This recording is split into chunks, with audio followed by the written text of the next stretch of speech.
Shalom, selamat pagi Bapak Ibu Saudaraku yang dikasihi oleh Tuhan.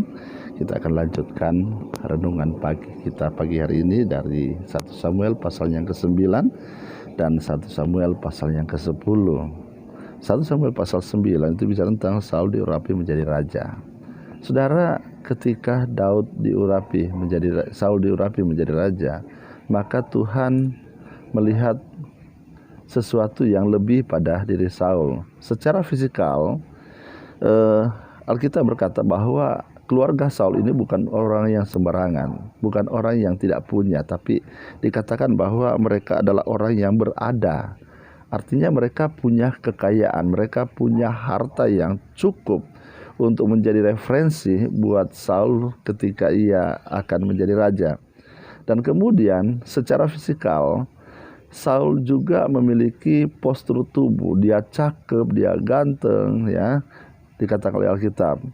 Tetapi yang menarik buat saya adalah bukan masalah fisikalnya, tapi bagaimana hati Saul, ya, kepada Tuhan atau kepada sesama yang membuat Tuhan terpikat dengan Saul.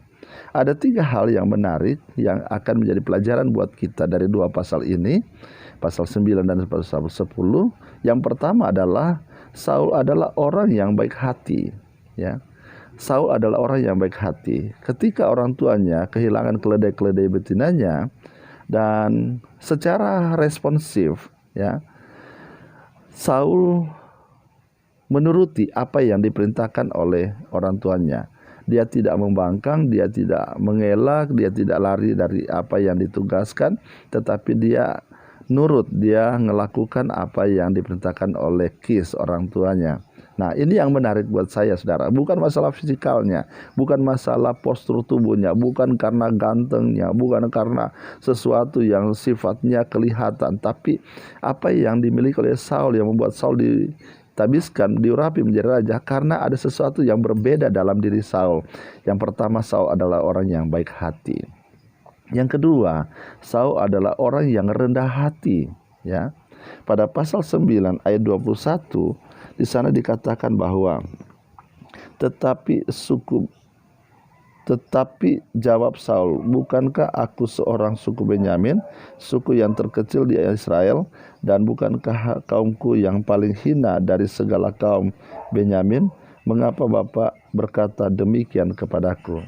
Ketika Saul diminta dan mendengar perkataan Samuel, saudara, maka Saul merasa bahwa dia bukan orang apa-apa, ya. Dia bukan siapa-siapa. Tetapi Saul justru merasa bahwa saya kan orang nggak bisa apa-apa. Saya ini kaumku yang paling kecil, dari suku yang kecil, dari suku sederhana. Ini yang saya perhatikan, kerendahan hati dari seorang Saul yang membuat Tuhan terpikat untuk mengangkat dia dan memilih dia menjadi raja.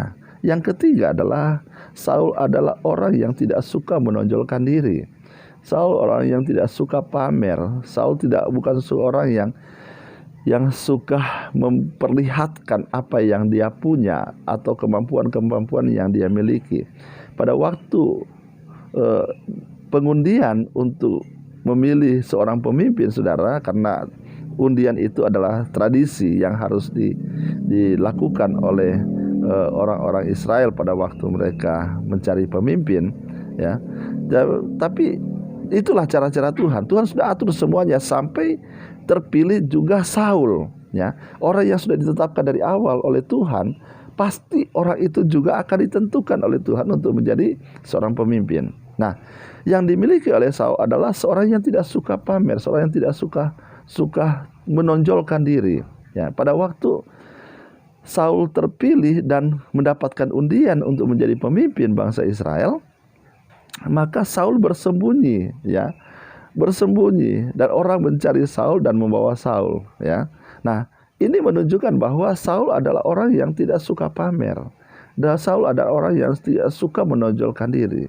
Dia tampil apa adanya. Dan ini yang Tuhan perhatikan. 3 bagian ini pada pasal ini, pasal 9 dan pasal 10 ini, yang saya temukan dari hidup seorang Saul ketika dia dipilih oleh Tuhan untuk menjadi raja. Bagaimana dengan kita hari ini, Bapak Ibu Saudara? Mari miliki kerendahan hati. Yang kedua, jadilah orang yang baik. Yang ketiga, jangan suka pamer, jangan suka menonjolkan diri. Dan saya percaya Tuhan pasti akan berkenan kepada kita. Tuhan Yesus memberkati kita. Tetap semangat, jaga kesehatan. Tuhan Yesus memberkati. Amin.